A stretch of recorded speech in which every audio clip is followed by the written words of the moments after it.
Татарстан Республикасы һәм татарлар турында тулы мәгълүмат.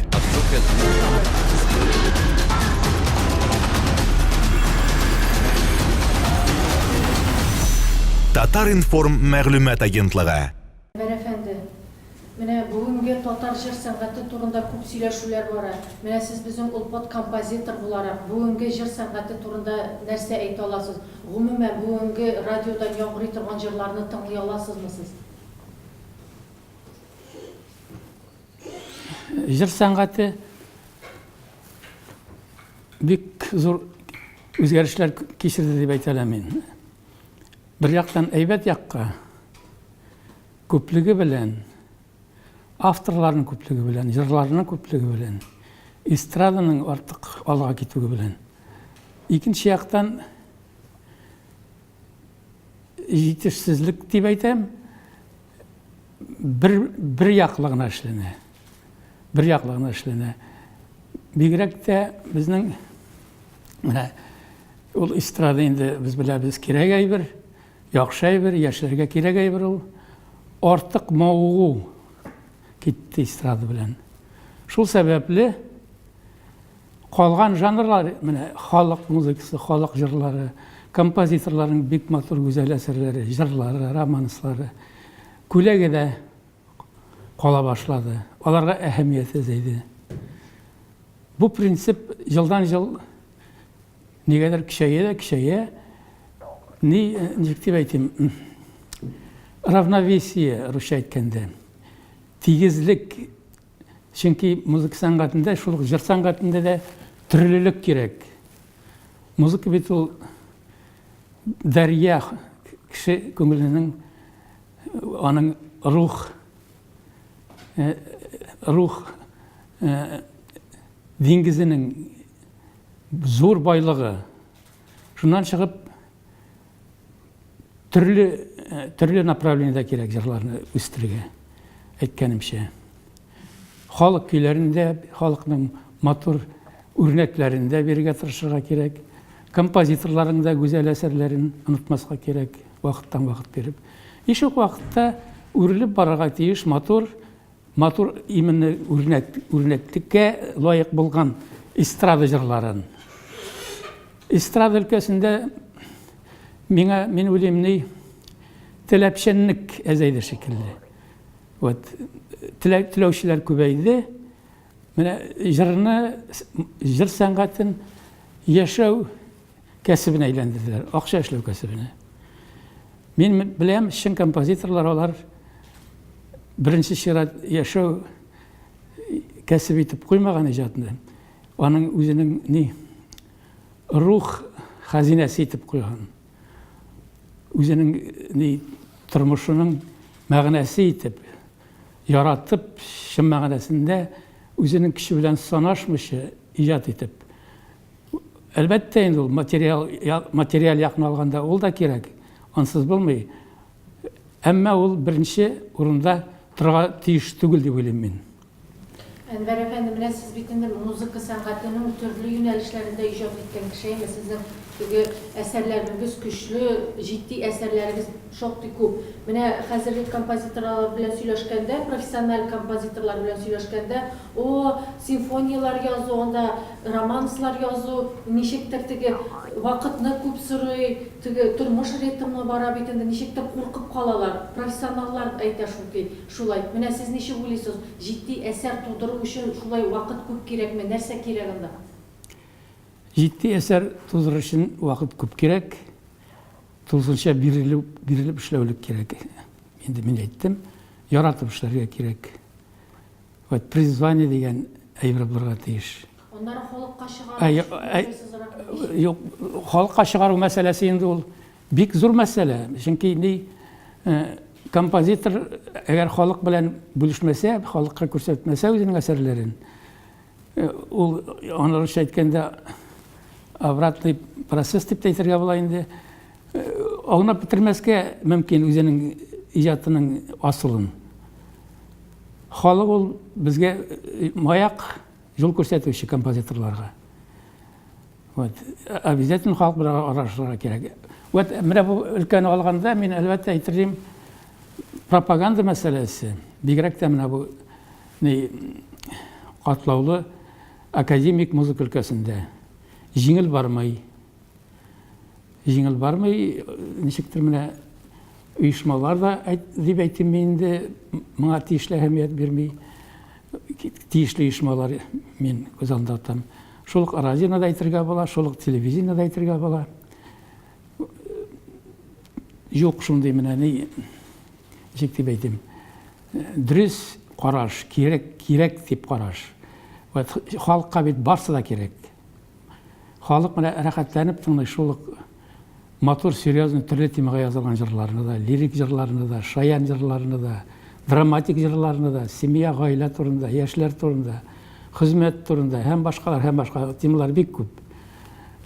Шул вакытта халык бик яратып тыңлый инструменталь әсәрләрне. Мин үзем менә үз башымнан күп гомерем буенча карыйм, тыңлыйм.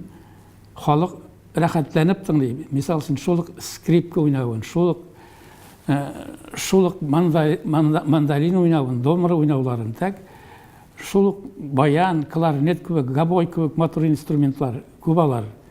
Һәрберсе кирәк, һәрберсен күрсәтә белергә кирәк.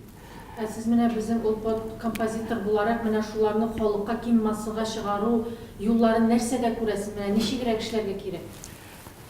Пропаганда беренче рәт. Нинди планомерныйрак шундый ничек дип әйтим, акыллы рәвештә, аңлы рәвештә кемдер Мәдәният министрлыгының роле булырга тиеш. Әлбәттә, мәдәният министрлыгында бик зур роль уйнарга тиеш. Менә мин инде мәдәният министрлыгына үземнең, хәтта мин аны хөрмәт итәм, менә алар минем 2 китапны чыгарга ярдәм иттеләр. Менә бу туры зур ярдәм, әлбәттә, бер яктан. Менә икенче яктан минем менә теләгем бар мәдәният министрлыгына нинди. Безнең композиторлар турында еш кына әйтәләр. Менә әз язалар бит. Теге әсәр юк, бу әсәр, менә балалар өчен җырлар юк. Менә матур җырлар юк, эстрада өчен җырлар юк. Баралар. Менә мәсьәлә нәрсәдә? Министерство аларны сатып та ала. Ел сайын безнең гонорар комиссиясе эшли. Анда комиссия членнары шундый профессионал кешеләр утыралар, тирән музыканы аңлый торган кешеләр. Яхшы әсәрләр уза, инструменталь әсәрләр язылып тора. Симфоник әсәрләр язылып тора. Театр өчен инде әсәрләр әз языла, ул иң катлауларның берсе. Әмма менә шулар сатып алынганнан соң, менә ничектер шул министерство, мәдәният министрлыгында тукталып кала. Алалар да каядыр митәләр, тапшыралар анда, библиотекага куялар, нәрсәдер анда. Алар пропагандировать итәргә тиеш. Анда кемдер, ниндидер кешеләр безнең булырга тиеш, җитәкчеләр.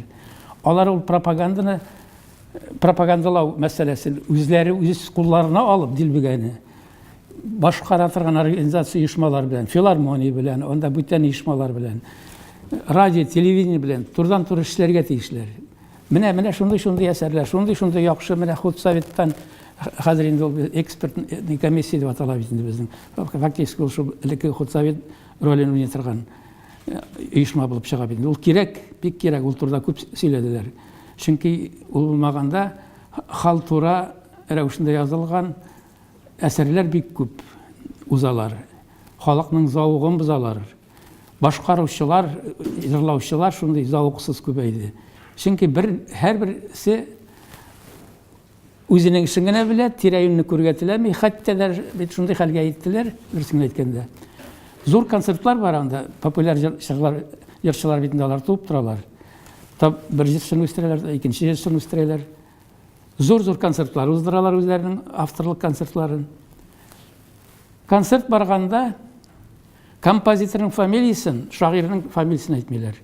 Бу бик тә зур җитмәүчелек. Халыкны бит тәрбияләргә кирәк. Халык үзенең җырчысында белергә тиеш, композиторында, шагыйрендә, язучысында. Элек андый хәл юк иде. Мин моны культураның бер кризис ягы дип уйлыйм. Менә сез үзегездә консерватория тамамлаган бит инде. Әлбәттә. Менә хәзер шундый әйбер күзәтелә, консерватория тамамлаган җырчылар ничектер безнең читтәрәк кала кебек. Notada bilmegenler Elbette. sahnede koluk orasına şaşırır. Әлбәттә шулай. Әлбәттә шулай. Nişikti belki bu uçrakta konservatoriyada okutkanda studentlarını nişikti turmuşka yaraklaştırga kerektir. Olar ne yeşirin batırın tugul nişikti konservatoriya bilimli bizim jırşılarımız olar bugünkü turmuşka nişiktir yaraklaşmagan olar tigi sənğət dünyasında köpten iteler. Mine bu ülkede de siz bitinde özünüz de pedagog, nindidir birer olimlar, nindidir birer metodikalar kullanırga kerek dep sanamysızmı? Ne olup şol инде ул бергә эшләргә кирәк. Әгәр заказлар бирергә кирәк, эшләтергә кирәк композиторларны. Анда башкаручыларга нәрсәдер ошап бетми икән, әйтергә турыдан туры иҗади дискуссия дип атала, иҗади эш. Шунда туа бит шундыйлар. Шунда кызыксыну туа язуда. Шакырга кирәк профессионал ниләрне бетергән ниләрне композиторларны, иҗат кешеләрен. Шул вакытта эш китәчәк. Әгәр чакырмыйлар икән, бер кая концертка чакырмыйлар икән, телевидение, радиога чакырмыйлар икән. Каян белсен ул нәрсә кирәк икән? Ул даже белсә дә ул аны уздыра алмый чакырмагач. Аның шул ягы бар бит әле. Вокалистларны күздә тоткан идем инде. Җырчыларны күздә тоткан идем. Ну, җырчылар бит, җырчыларны тоже әзрәк тикшерергә кирәк. Зауыксыз җырлар нигә җырлатырга? Сәгатьләр буенча. Мин беләм шундый җырчыларны, уже исем алган.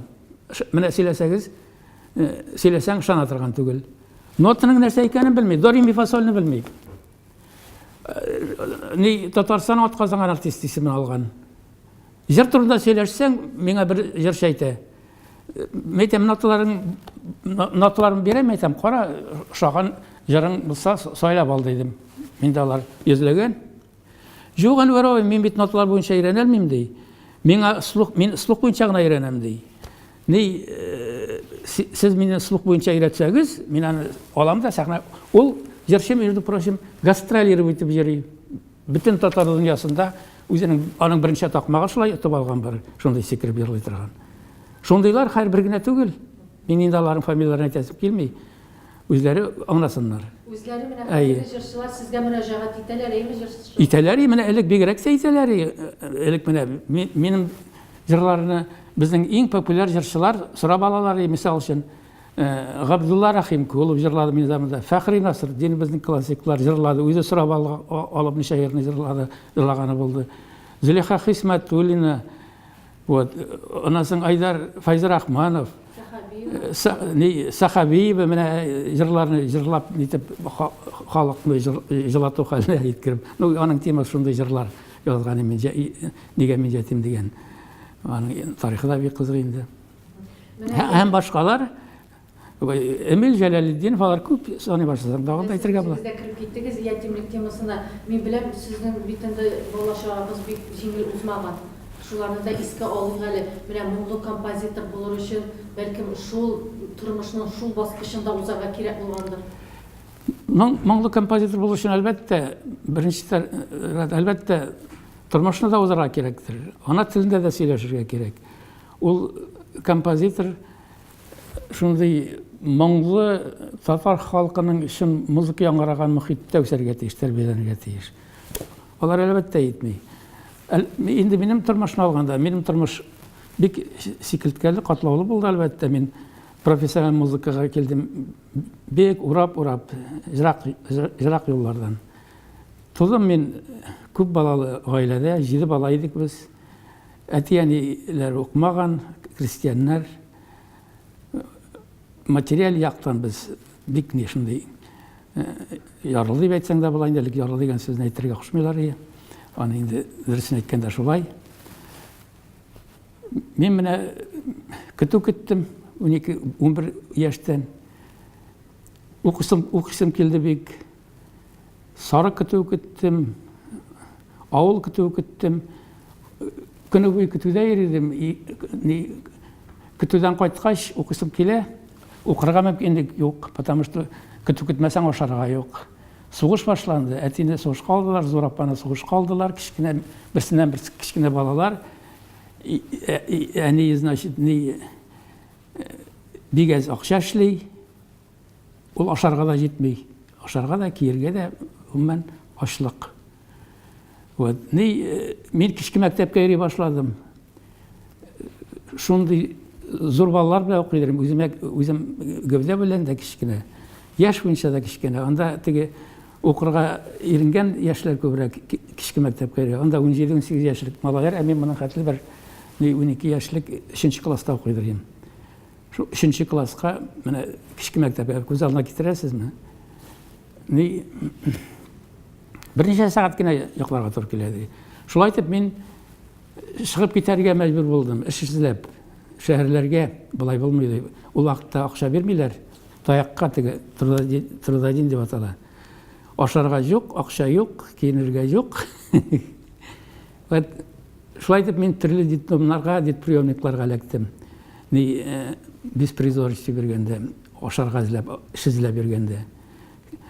İş sırap gelemin, kichkina malay kimga kerak? Söyleshmaydi sen narsa. Burilib ketasan. Shulay yurganda Sverdlovskiy, Chelyabinskiy shaharlarda meni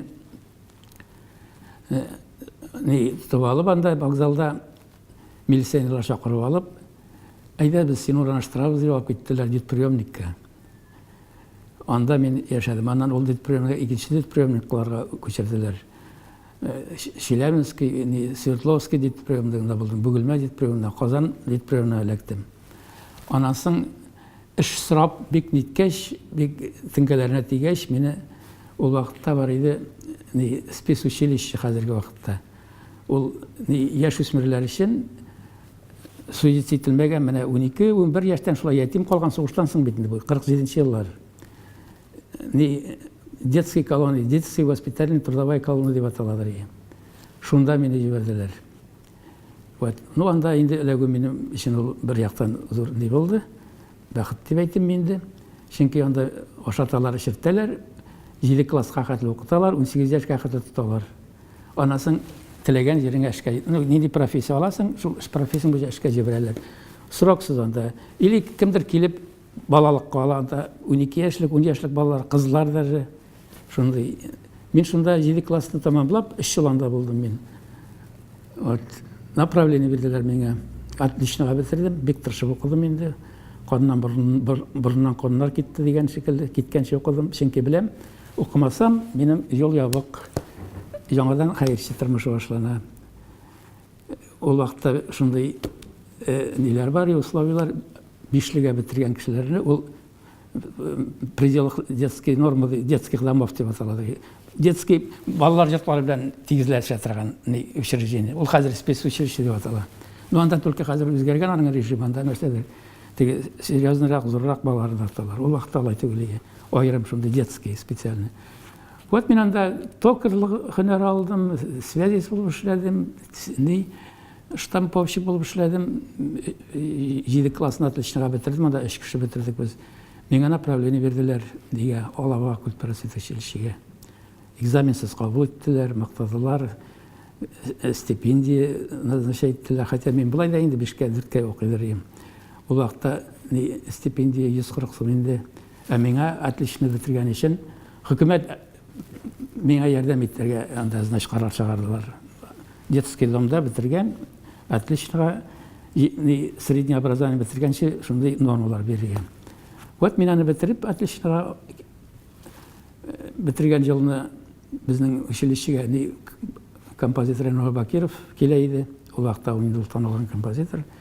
Ол вақытта енді мен күйлер яза башладым. Менің бір дәптер енді мелодияларым бар. Анда детский домда мен грамотаға үйренген еменде, баянға үйренген ем, концертларда ойнадым, активист, комсомолец. Вот анда түрлі шындай общественный ішлерде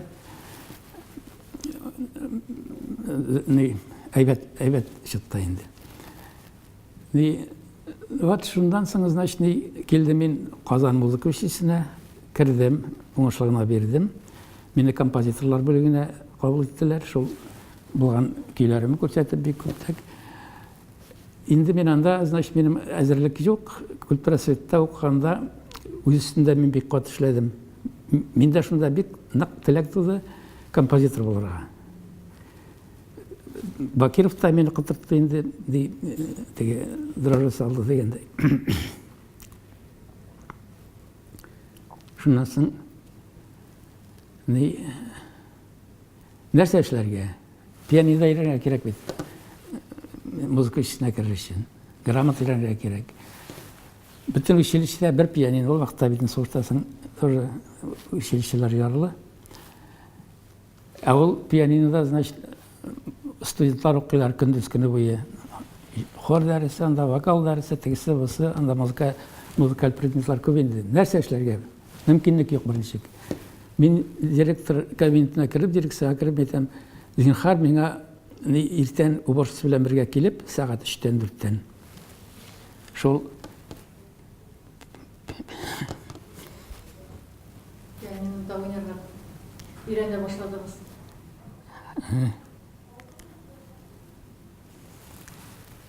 Үйрене башладым шунда. Не? Var şulay айтып. Нәтижесі әлбәт болды битінде. Менә тырышлыгыңызның Менә нәтижесі бик яхшы булды дип саныйм. Нигәдер шул. Әйбәт. Яшь вакытлар битә дулкынландыраймы? Авыр искә төшә. Хәзер тынычланам. Сез менә бу ятим дигән әсәрегез бар бит сезнең. Әйе. Менә сез шуларны истә тотып иҗат иттегез моны. Соң әлбәттә инде, конечно, ул бөтенесе бит күңелдә кала. Ул аның бик кызык тарихы бар. Ну шулай итеп инде мин кыскасы монда килеп кирдем, укыдым, анан уңышлы бетердем. Консерваторга алдылар. Альберт Семенович Лемон классына, Жиганов классына электем. Анда инде минем зур шатлыклар. Акча юк, барыбер элекчә. Но мин инде хәзер 18-20 теге ягына чыккан җегет, эшләр табып, үземнең тамакны үзем туйдырып, киендиреп, идән бернинди ярдәм юк. Шулай итеп мин училищене бетердем, анасын шулай итеп консерваторияны бетердем. Консерваторияны бетердем. Менә бу ятимлек турында, бу просто тегене лирик отступление дип әйтәм.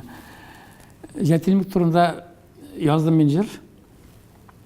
Анда шундый сүзләр бар бик йөрәккә тия торган. Кайда син әни, кайда син әти? Сугышлар да юк, нигә мин ятим? Дип менә шундый йөрәккә торган сүзләр бар анда тагында матур. Мидхәт Миншин язган заманда. Аның бик кызык тарихы бар. Менә шуны сөйләп китәс килә, әгәр сезгә кызык булса. Язгач ул хутсабиттан узды, аны радиодан бирә башладылар. Бик матур инде тыңлар. Шуннан bir vaqt bek ko'p xatlar kela boshladi radioga. Soli pochtada yig'anlar. Shul pochta arasida bir xonim yozgan. Mana men sizning shu yatimlar nega yatim degan jarozni tingladim da, ne 2 kun 3 kun jiladim. Men chunki аңа xatli balamni bolalar yurtuna topshirgan edim. Shul turda o'ylab ул җыр миңа шул хәтле көчле тәэсир итте. Шуннан соң мин шул балалар җырында үзем кире барып, баламы алып кайттым. Сезгә бик зур рәхмәт. Шундый җырлар язган өчен, шундый җырлар биргән өчен, шундый җырларны күбрәк бирегез. Минем күбек әле ниләр ханымлар мин генә түгелдер дип, шулай бик шундый йөрәккә тия торган хат килгән иде. Аны аерым бер тапшыру итеп тоже эшләделәр вакытта. Шундай хәлләр. Менә бу тәрбияви як дип әйтергә кирәк. Иҗатның тәрбияви ягы. Тәрбияви ягы әлбәттә. Менә әйттем ич, менә җыр ул ничектер ниндер мәгънәгә ия булырга тиеш. Текст белән тәңгәл килергә тиеш. Инде әйттем, тематика бит ул бик бай, бик төрле. Бер төрле генә тематикадан качырга кирәк. Сез ничек иҗат итәдегез? Менә иҗат кухнягызны ачыгыз әле. Шигырьне беренче укыйсызмы, аңгар язасызмы? Әллә инде беренче музыка туаланнары сезне шагыйрьләр үзләре эзләп табамы? Ничегрәк булды бу? Ну, иҗат бит ул шундый күңел халәте, состояние, русча әйткәндә. Минем бик күп музыка үзеннән үзе килеп чыга, уйланып утырасың да, менә килеп туа музыка образы. Аны мин инде теге үзем шундый профессиональ композитор буларак беләм нинди монда образ ята, нинди хис ята, нинди уйлар, нинди ниләр. Шуннан чыгып язам инструменталь әсәрләр, җырлар да шулай туганы булды бик күп. Бусы бер ел, икенче ел инде текст укыганнан соң или бер шагыйрь тәкъдим итә. Менә Әнвәр Қаралы, мына текст жазған ем, қаралы, не, жазмассың деп. Оқисың, шунан біраз ойланып бергеш, өзінен өзі келе, оның образы, или просто ойланып отырасың, қой бір текстлар ұзағырақ жазыла, ансы енді ижат іші, нендей текст, нендей автор дегенде, нендей сеңа кәйеф келе, нендей состояние. Түрліше, ол аның бір дәтіге шаблон жолы жоқ. Анасың енді аны нақлап, өзінің дәриясына еткіріп, жанрына жеткіріп, бүтін техник яқларын қарап, ішкертіп, бұсы енді композиторының екінші іс жағы неге кетіру. Сіздің биыл бүтінді Тукай премиясына кандидатлар исемлегінде сіздің бірнеше жиынтығыз, шулар турында да кетіңіз. Міне олар мұнда, міне біріншісі, мен барлығы 12 жиынтық шығардым. Вокаль һәм инструменталь әсәрләр. Міне шулардың соңғы үшісі балалар тематикасына бағышланған. Біріншісі аның міне Сандуғашқай, Соловушка деп атала. Бұл фортепиано үшін балалар, то есть балалар үшін фортепиано пьесалары. Екі тілде ол. Не үшін екі тілде? Аның музыкасы енді татарша yazılған. Татар музыкасы, менің бүтін музыкам татарша. Мен гүл татарша яздым. Хотя мен қашақтаза мишенелерді ясырға. Мұнда методик көрсетмелер yazılған. Бик әйбәт, бик грамотны оқушылар үшін, музыка мәктәпләре үшін. Анда менә әсәрләрнең характері турында ничек башкарырга, нинди аппликатура, нинди динамиканда, нинди анда неге образга әһәмият бирергә күбрәк һәм башкалар. Бик матур, бик грамотны шундай ике телдә, рус телендә һәм татар телендә. Бу жыйынтыкны балалар бик яратып кабул иттеләр. Мен әле менә соңгы вакытларда менә бу Тукай премиясе лауреаты белән кызыксынырга туры килде. Шул кайбер мәктәпләр белән мен белән элемтәдә торган мәктәпләр беренче рәт Казанда. 24нче мәктәптә булдым, 7нче мәктәптә булдым, 5нче музыка мәктәпләрендә булдым. Консерваторияда студентлар янында музыка училищесында. Менә оказывается, минем ниләрдә, менә музыка мәктәпләрендә балалар бик яратып уйныйлар икән. Укытучылар әйтәләр, директорлар, без сезнең әсәрләргә конкурслар уздырабыз, әйбәт башкаручыларга төрле дәрәҗәдә фестивальләрдә катнашабыз, сезнең музыкалар белән дип шундый миңа бик матур итеп минем күңелне шатландырып сөйләделәр. Мин инде әлбәттә бик шат. Вот менә Алабугада бүтән шәһәрләрдә дә башкаралар, диде Алабугада менә шундый бер хәбәр әйттеләр. Шушы Сандугашка жыйынтыгыннан анда бер студент, анда бит музыка буенча да укыталар бит инде, анда пианистлар да бар, ниләрдә. Минем Риваят дигән әсәрне уйнап фортепиано өчен международный фестивальдә, халыкара фестивальдә беренче урын алган. Бу минем өчен әлбәттә бик не булды, шатлыклы хәл. Бүтән мәктәпләрдә дә шул сүзләрне әйтәләр. Яратып укытучылар программаларга кертәбез һәр вакыт, концертларда уйныйбыз, фестивальләрдә, конкурслар уздырабыз. Бу әлбәттә минем өчен зур бәхет инде. Мин шул шатлык хисеннән башка бүтән хис тарата алмыйм. Анасы менә чыкты минем, бу Сандугашка дигән китабым чыкты минем 6нчы елны, 2006 елны. 2010 елны Шулпан Йылдыз дигән китап, җыр китабы чыгарды мен. Бу китапта 50 җыр тупланган.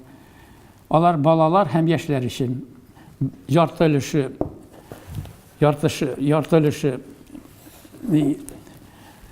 балалар өчен. Монда да дошкольный учреждениеларда укый торган балалар өчен дә бар.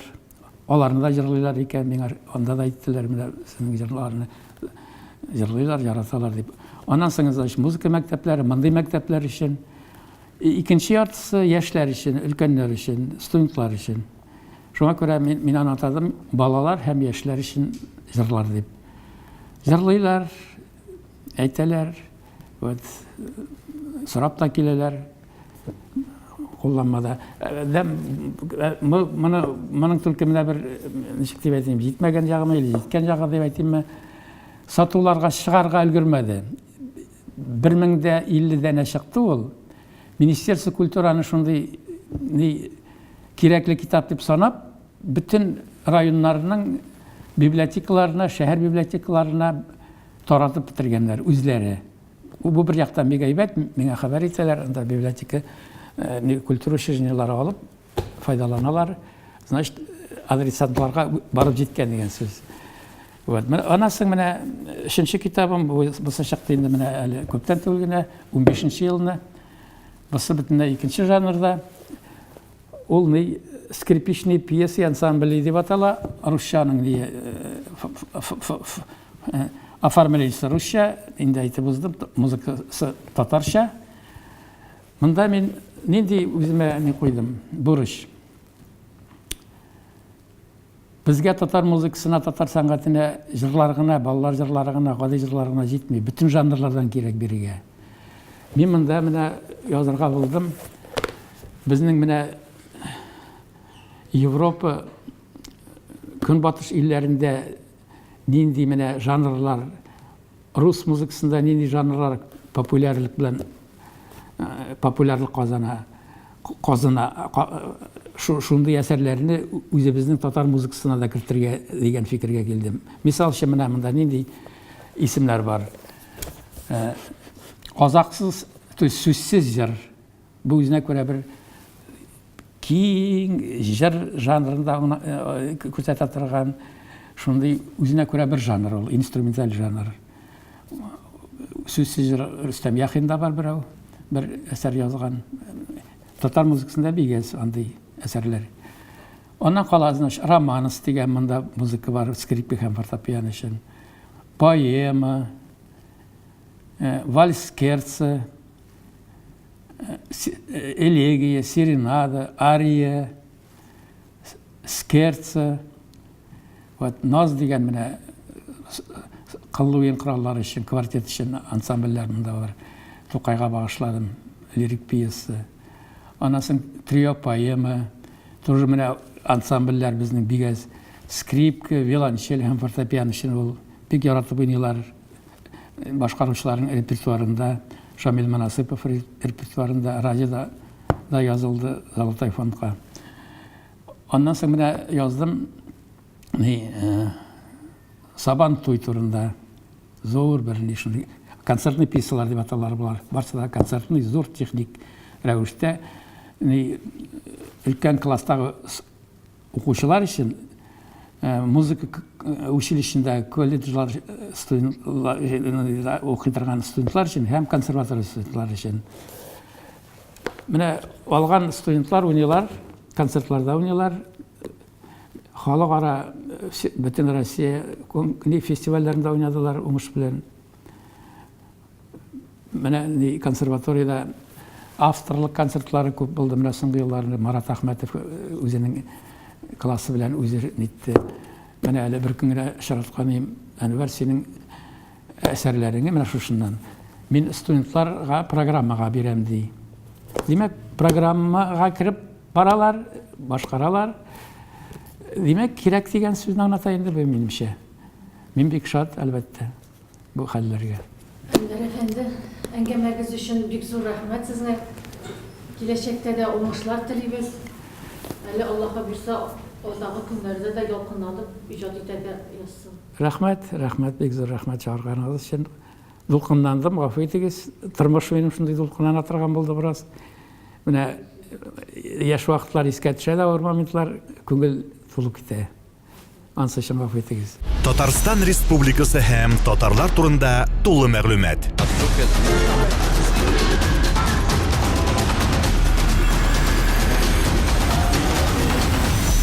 Татар информ мәгълүмат агентлыгы.